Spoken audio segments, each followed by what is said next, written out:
जय माँ धनवंती माता। धनतेरस की कहानी सुनकर लाइक कर देना, कृपया चैनल सब्सक्राइब कर देना, धन्यवाद। धनतेरस की कथा। एक बार यमराज ने अपने यमदूतों से प्रश्न किया, क्या कभी प्राणियों के प्राण लेते समय तुम्हें किसी पर दया आती है?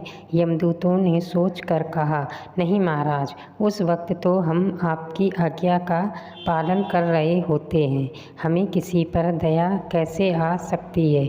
यमराज ने फिर पूछा, संकोच मत करो, और यदि कभी तुम्हारा दिल पसीजा हो तो बेझिझक होकर कहो।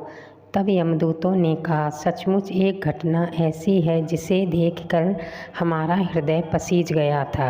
एक दिन हंस नाम का राजा शिकार पर गया। जंगल में वह अपने साथियों से बिछड़ गया और भटकते भटकते दूसरे राजा की सीमा में चला गया।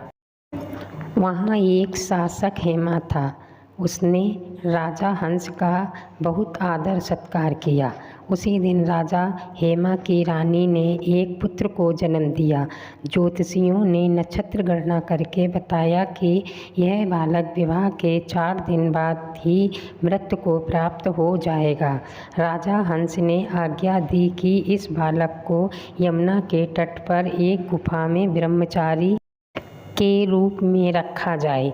उस तक स्त्रियों की परछाई भी नहीं पहुंचनी चाहिए। किंतु विधि का विधान कुछ और ही था। संयोग से राजा हंस की पुत्री यमुना के तट पर चली गई और वहां जाकर उसने उस ब्रह्मचारी के साथ गंधर्व विवाह कर लिया। विवाह के चौथे दिन उस राजकुमारी की मृत्यु हो गई। उस नवविवाहिता का करुण विलाप सुनकर हमारा हृदय कांप गया कि ऐसी सुंदर जोड़ी हमने कभी नहीं देखी थी। वे कामदेव तथा रति से कम नहीं थे। इस युवक के प्राण लेते समय हमारे आंसू भी नहीं रुक पाए थे।